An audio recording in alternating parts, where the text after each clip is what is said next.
I moved to Melbridge to escape. Escape the noise, the people, the mess I'd left behind in Chicago. The job offer at the publishing firm came out of nowhere, and I took it without thinking twice. A fresh start, no baggage. That was the plan. The apartment was old, tucked in the back of a moss-covered red brick building on Larch Street. Unit 3B, the landlord, an old man named Mr. Kessler, barely looked me in the eye when he handed me the key. "It's a quiet place," he said. "You'll get used to the silence." I wasn't sure what he meant then. The first time I entered 3B, the air felt wrong. Not cold, not musty, just wrong. Like the room had been holding its breath for too long and finally exhaled when I stepped inside. It was unfurnished. Wooden floors, pale green walls, a cracked window that overlooked an alley choked with ivy. Everything looked normal at first glance.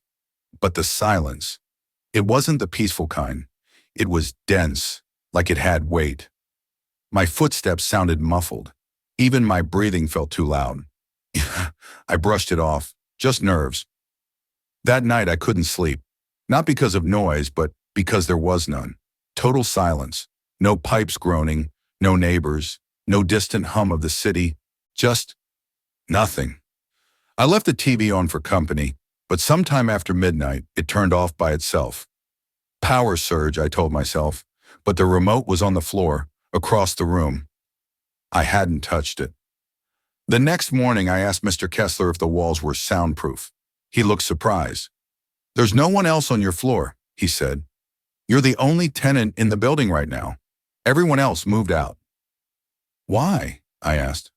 He just muttered, "People don't stay long in 3B." That night, I found something strange. While cleaning the closet, I discovered a small metal key taped to the inside of the wall. It looked old, like something from an antique jewelry box. No label, no obvious lock it belonged to. Curious, I walked around the apartment, trying it in every drawer, door, and cabinet. Nothing, until I reached the hallway closet again. At the base, behind a loose floorboard, I found a hidden compartment. The key fit perfectly. Click. Inside was a single object, a photograph. Old, black and white, grainy. A woman standing in what looked like my apartment. Same wallpaper, same window. But the woman, her face was blurred or scratched. I couldn't tell which. On the back, someone had written in shaky handwriting, "She never left." I didn't sleep that night. The photograph wouldn't stop bothering me. I left it in the drawer, hidden again beneath the floorboard. But I couldn't shake the feeling that the woman in the picture was still somewhere in the apartment, watching or waiting. The next few days passed in a blur of insomnia and unease. I told myself it was just the stress of the move, the isolation, or maybe even some lingering guilt I hadn't unpacked. But something wasn't right. I began to notice small changes in the apartment. The bathroom mirror would fog up even though I hadn't used hot water. Doors I'd left open would be closed. Lights flickered at odd times, but only in the hallway outside my bedroom. One morning, the kitchen faucet was running full force when I walked in. I could have left it on, but I don't remember touching it. Worse still were the noises. It started with a single creak at 2:47 a.m. I remember the time exactly because I had just glanced at the clock, wide awake. A long, low groan from the wooden floor outside my bedroom door. Like someone shifting their weight, slowly. I held my breath. The sound came again. One cautious footstep, then another. Then nothing. I got up, flicked on every light I could, and searched the apartment. No sign of anyone. The door was still locked from the inside, the windows shut. No broken glass, no footprints. Just silence, thick and pressing, like a vacuum had swallowed all the sound in the world. I called my sister the next morning. I didn't mention the photograph, or the key, or the noises. Just told her I was feeling off. She joked that maybe I was living in a haunted dollhouse and needed a cat to chase the ghosts away. I laughed, but it felt hollow. That night, I tried sleeping with a white noise machine I'd downloaded on my phone. Rain sounds. It helped a little, until the sound suddenly cut out at 2:46 a.m., not glitched, not paused, just silenced. Right on cue, the floor creaked again, this time closer. I sat up and stared at the door. It was closed. I hadn't closed it. From behind the wood, I heard breathing.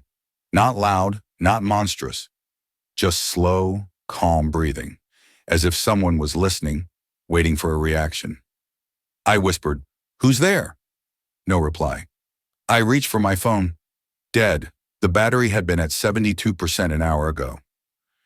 That was the moment I noticed something that chilled me far more than the sounds. A faint outline, like damp footprints, was seeping through the wooden floor just outside the door. Not moving, just appearing, one by one, but no shadow above them, no body casting them. Footsteps without feet. I didn't open the door. I stayed frozen in bed, clutching the blanket like it was armor. The footprints outside didn't move. They stayed still, damp outlines of bare feet slowly drying and fading, as if nothing had ever been there. But I knew what I saw. I knew I wasn't dreaming. Morning came like a mercy. I tried to be rational. I took a walk around Melbridge, trying to breathe, to ground myself. It was a charming town, quiet, friendly. No one would guess that one of its buildings harbored something wrong. I stopped by a local diner, asked the waitress if she knew anything about Larch Street. She frowned. "Used to be a boarding house back in the 60s, she said. "Caught fire once. Think it was mostly smoke damage. But people say that building's bad luck. Tenants never stay." Back at the apartment, I stared at the hallway closet, the one with the hidden compartment. I didn't want to open it again, but I had to know more. I removed the floorboard, pulled out the photo again. I held it under the brightest light in the kitchen. This time, I noticed something I'd missed before.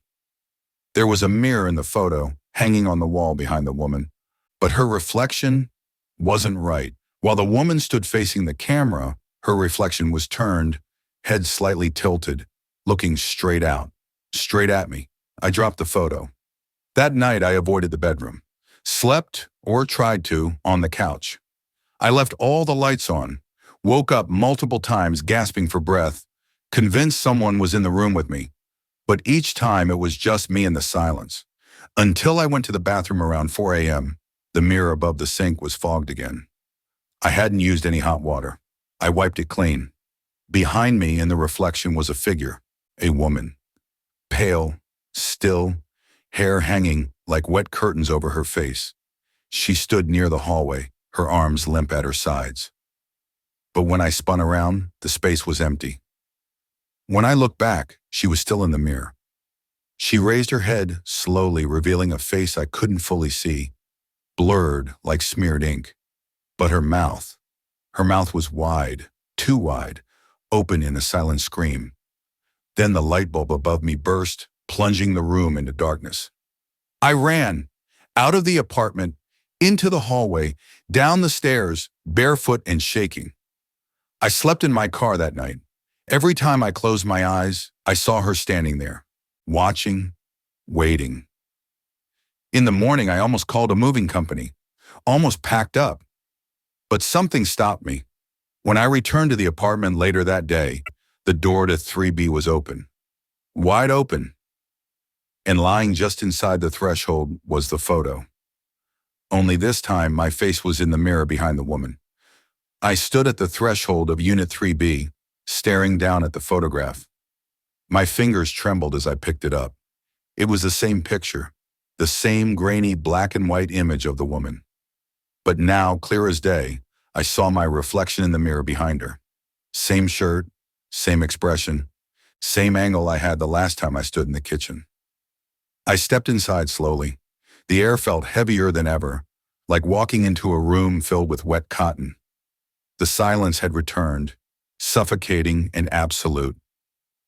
I shut the door and locked it. Maybe I was losing my mind. Maybe the isolation was playing tricks on me. But somewhere deep inside, I felt it. Something had noticed me. Something had turned its attention toward me, and it wasn't going to look away. That evening, I decided to investigate the apartment more carefully. I wanted answers. The walls felt thinner than they should have been. I knocked on each one, listening for hollow spots. Behind the kitchen pantry, I heard something strange, a faint echo, unlike any other part of the apartment. I pushed the shelves aside and discovered a panel, painted over and cracked, but still distinct. With effort, I pried it open. Behind it was a narrow crawl space. Dust choked the air. Inside, I found only one thing, a hand mirror. Its silver frame was tarnished, ornate, almost Victorian. I wiped the glass clean. As I looked into it, for a moment, just one, my reflection didn't move when I did. It just stared. I dropped the mirror and backed away, heart racing. That night, I tried not to sleep, but exhaustion always wins. I must have drifted off because at 3:12 a.m., I woke to a rhythmic sound, scratching, faint, deliberate, from inside the walls. It wasn't rodents. The pattern was too structured, like fingernails dragging slowly down wood. Then I heard the whisper. It came from the bedroom closet. A woman's voice. Not quite a whisper, not quite speech, just breath forming shapes. You opened it. I couldn't move. I couldn't breathe.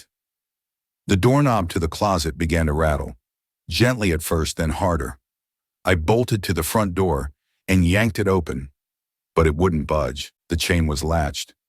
I didn't latch the chain. I never used it.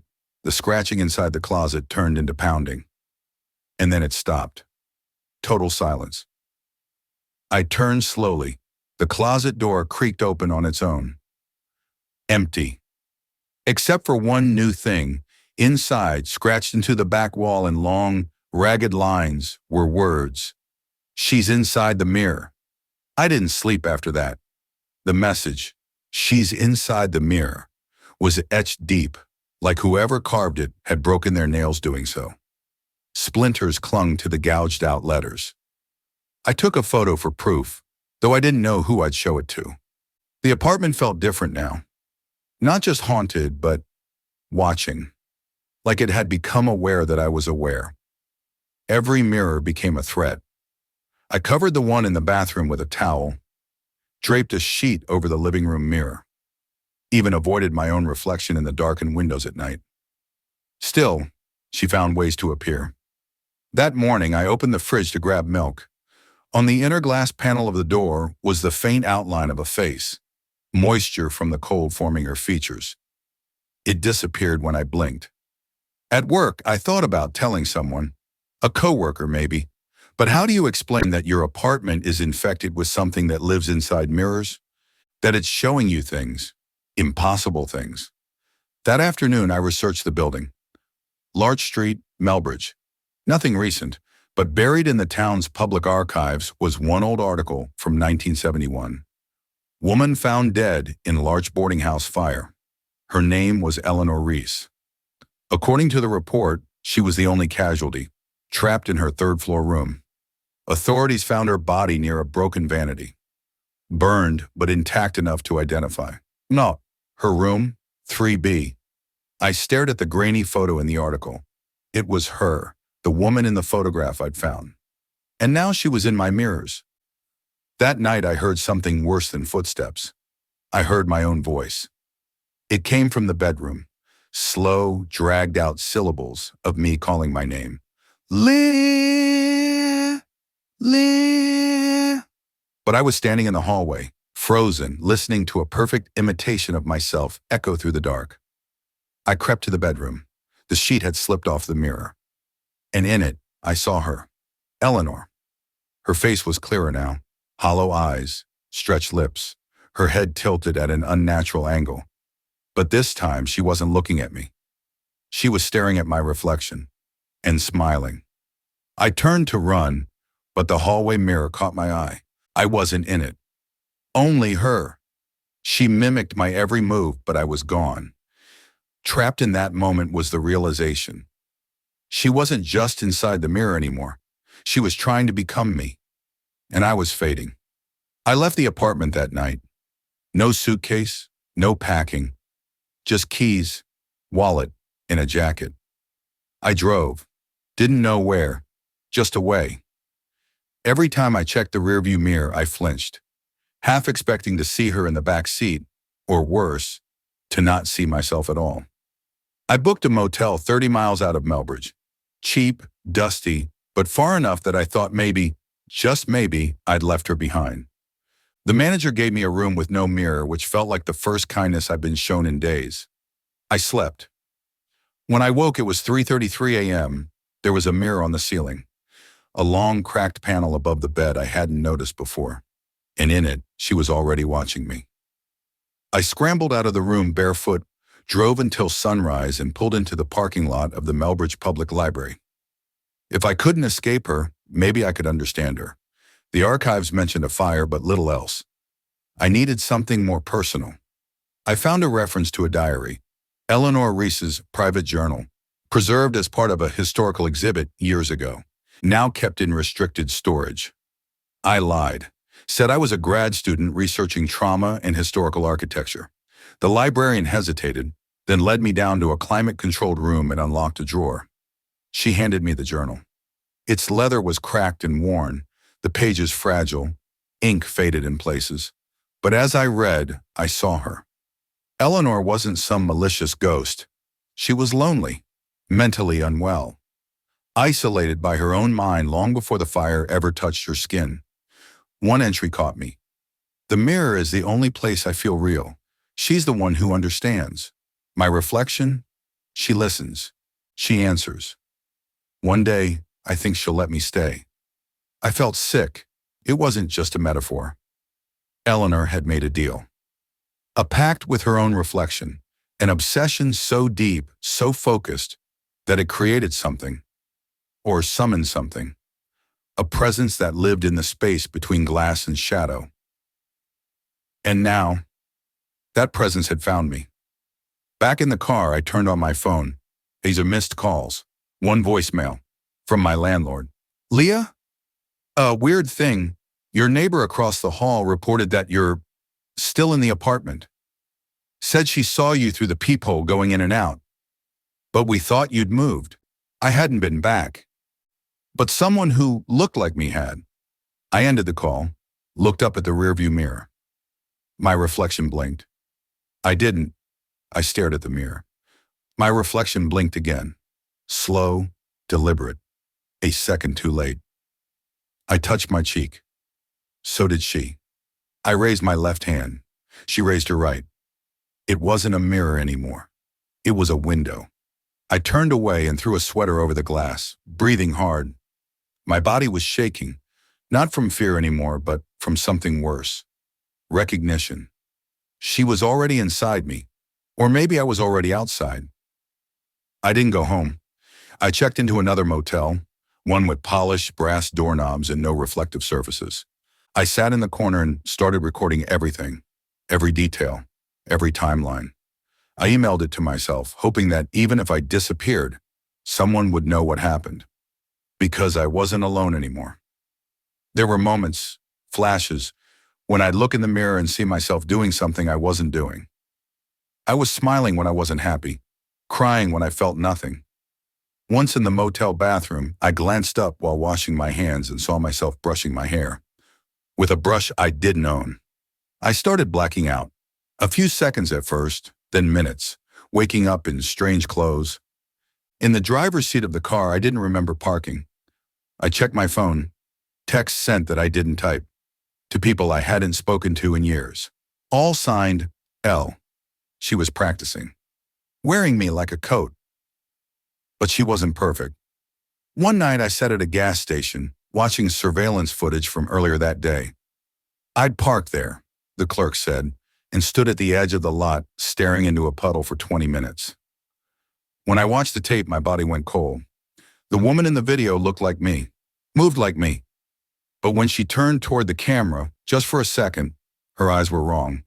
Too black, too wide, as if the sockets were too deep, too empty. The reflection was learning how to be me. I wasn't losing my mind. I was being replaced. That night, I drove back to the apartment. Now, I had to confront her. I had to take back what was mine, or destroy what was hers. As I stood outside the door of Unit 3B, I looked through the peephole just once. She was inside, staring at the door, waiting for me to come home. I hesitated with the key in my hand. What was I unlocking? My home or a cage? As the door creaked open, a rush of stale air hit me, like the scent of something long buried. The apartment was cold, too cold. Every light was off, yet the room glowed faintly blue, like moonlight filtered through glass. The mirrors were uncovered, every single one. The sheet I had used in the living room lay folded neatly on the couch. The towel from the bathroom now hung over the back of a chair. She was tidying up, preparing. I stepped in slowly, my footsteps unnaturally loud. Every surface reflected something, but not quite the right thing. The coffee table glass showed me sitting, but I was standing. The microwave door reflected an empty kitchen, even though I was standing in it. The hallway mirror, however, was alive. She stood in it, me, but wrong. Her head tilted slightly, her mouth curled in a smile just a little too wide. She mirrored my every move, but there was a split-second delay now, like she was trying to catch up. Or maybe she was no longer pretending. I spoke aloud. "Eleanor." The mirror self froze. For the first time, she didn't copy me.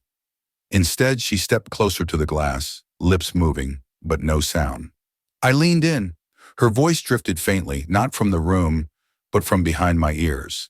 "It's quieter here. No one hurts here. I just wanted to stay." "I'm not yours to wear," I whispered. Her expression darkened. The apartment trembled, just slightly. The lights flickered. The reflection of the hallway stretched unnaturally deep, like a tunnel yawning open behind her. I saw glimpses of things inside. Faces, rooms that didn't exist. A woman curled up in the corner of a burning room. A figure pressing its hands against the inside of glass, screaming silently. The mirror was a door. I stepped forward and so did she. Only now the glass rippled, and I felt it pull. A tug behind my eyes, a pressure in my chest. She was trying to switch places, to force me in. I staggered back and grabbed the only thing within reach, a photo frame, my grandmother's, still sitting dusty on the shelf. I smashed it against the mirror. The glass cracked but didn't shatter. She screamed, not audibly, but with her mouth stretched open, eyes full of hate. I kept hitting. Again and again, until the frame broke and the mirror spiderwebbed with fractures. She faded, and in her place was just me, shaking, broken, alone. But in the shards, every piece reflected a different expression, and none of them matched mine. The mirror was broken, but the nightmare wasn't. I stood among the shards, heart pounding, bleeding slightly from a cut on my palm. The fractured glass lay scattered across the floor like pieces of a puzzle I didn't want to solve. But what terrified me most wasn't the blood. It was the reflections. Each shard showed a version of me, but none were real. One smiled while I cried. Another turned her head to look somewhere I wasn't. One just stared, motionless, expressionless. I gathered the pieces with shaking hands and tossed them in a garbage bag, avoiding their gaze. But even with the mirror destroyed, the apartment was no longer silent. It whispered. A faint hum like static, the sound of a television just out of tune. It echoed from the walls, under the floorboards, even inside the light fixtures. I turned off everything. Unplugged lamps, flipped breakers. The sound remained. That night I slept on the floor, wrapped in blankets with every mirror, screen, and reflective surface covered or hidden. I shut my eyes, but in the dark behind my lids, I saw flashes, Eleanor's eyes opening slowly like she had only just begun to wake. At 3:33 a.m., I woke up, not because of a noise, because I could feel her looking at me. There was a small handheld mirror I had forgotten about. It had fallen behind the couch weeks ago. Now it sat perfectly upright on the coffee table, as though placed intentionally. My reflection wasn't in it. She was. Closer now, more detailed. No longer just a shadow. Her features were nearly identical to mine, but her eyes shimmered with something deeper, something inhuman, something hungry. She opened her mouth, and I heard my own voice again, whispering from the glass. "You're not real without me." I flung the mirror across the room. It didn't break. It landed face up, still showing her, still whispering. I grabbed my coat and left. I couldn't live there anymore. I couldn't even trust my own face. I went to a friend's place, Jules. I told her just enough, said I was in danger, that I was being watched. She didn't ask too many questions, just gave me her couch, some tea, and a warm blanket. For the first time in weeks, I felt safe. Until I went to the bathroom. Above the sink was a spotless mirror, and in it I was already there, brushing my teeth, smiling. I froze. The reflection in the bathroom mirror wasn't me anymore. Not completely. It wasn't my face, not the one I knew. It was something more, a copy that mimicked me down to the smallest detail. My smile was off-center. My eyes were too wide, too still. Like a mask, not a person. I turned away from the mirror, but when I glanced back, it was still there. In the reflection, I was still smiling, still brushing my teeth. The same fluid motions, the same misplaced joy. I ran out of the bathroom. Jules was in the living room reading on the couch. I could hear her soft hum, the sound of a cup being set down on the coffee table. She looked up, sensing something wrong. "Leah, you all right?" I tried to steady myself. "I'm fine, just tired." But I wasn't fine. I was unraveling. I couldn't stay here. I couldn't stay anywhere. I felt the pull again. That familiar, sickening tug, the space between me and my reflection, where she was waiting. The more I looked at her, the more I felt myself slipping into it. Like I was falling, but she was rising to take my place. I needed answers. The fear was consuming me, twisting inside, but I had to understand. I went back to the library. The journal, Eleanor's journal. It held the key. It had to. I went straight to the section where I'd found her diary. The librarian saw me coming and raised an eyebrow, but said nothing. I ignored the whispers of my own footsteps as I sifted through pages of history, old articles, and records of the fire. But there was something else buried deeper. Another entry from Eleanor. I opened the journal to the page, trembling. "The mirror has been kind to me. She lets me stay for longer each time. One day she won't just let me stay. She will let me take her place. The reflections, they are always hungry. But I've learned I can be patient. She won't notice until it's too late." The words blurred before my eyes. I wasn't reading about Eleanor anymore. I was reading about me. The mirror was never just a portal. It was a trap designed for both of us, Eleanor and me, bound to this place, tied to the glass. Each time she took a step closer to me, she wasn't just moving in. It was me, slowly fading, piece by piece. She wasn't trying to replace me. She was trying to become me. I snapped the journal shut, feeling the weight of the truth press down on me. I had to destroy everything, the mirrors, the reflections, the space in between. But could I destroy myself? I couldn't keep running. I couldn't hide anymore. The truth was inescapable. She was inside me, not just behind glass, but in my thoughts, in my breath, in my every movement. She had learned too much. She had become too close. And as the line between us blurred, I realized one terrible fact. One of us had to die. The only way to break the cycle, to sever the link between her and me, was to cut it off completely. If I didn't, she'd keep taking, keep wearing my skin until I was nothing but an echo in a mirror, my essence swallowed whole.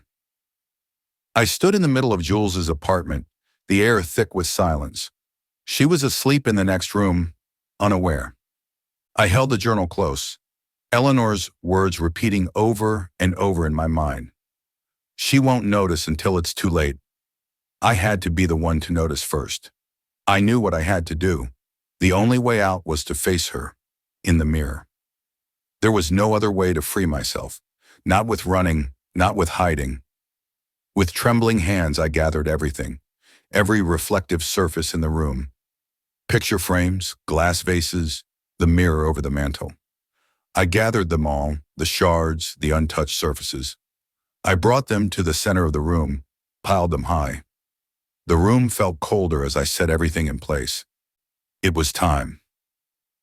I turned off the lights, letting only the dim glow of the street lamps outside filter through the blinds. I sat before the pile of glass, feeling her presence creep closer, the weight of her attention pressing against my chest. She was waiting, watching. But I was waiting for her too.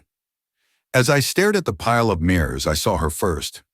A flicker, just a sliver of movement in the glass. Then it happened. She appeared in the glass closest to me. Not in the way she usually did.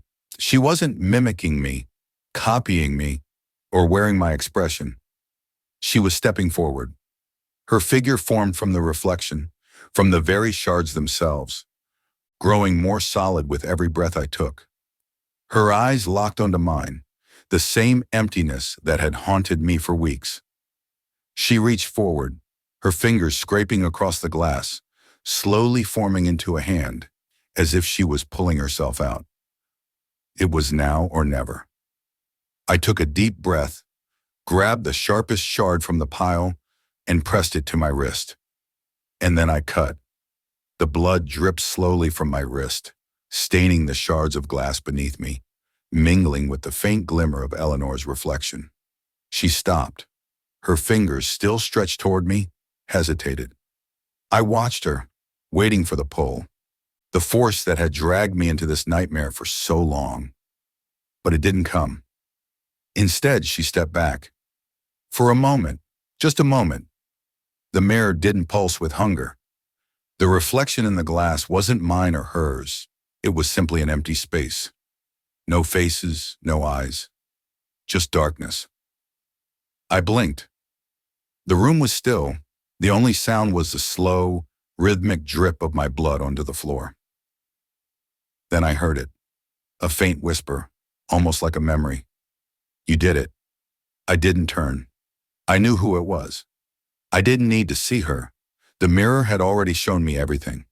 Every part of her, every movement, every mirror. I stood, the blood still staining my wrist, but it didn't hurt anymore. It was a symbol now of what I'd done. The reflection had been severed. There was no more her, there was no more me, just the hollow remnants of what once existed. I looked at the broken glass one last time, and I smiled. Because I wasn't her, and she wasn't me. I turned toward the door. As I stepped into the hallway, I passed a hallway mirror I hadn't seen before. It was clean, whole, unbroken. I stopped. My reflection smiled back at me, and for the first time in weeks, I felt a flicker of peace. I walked out, and I never looked back.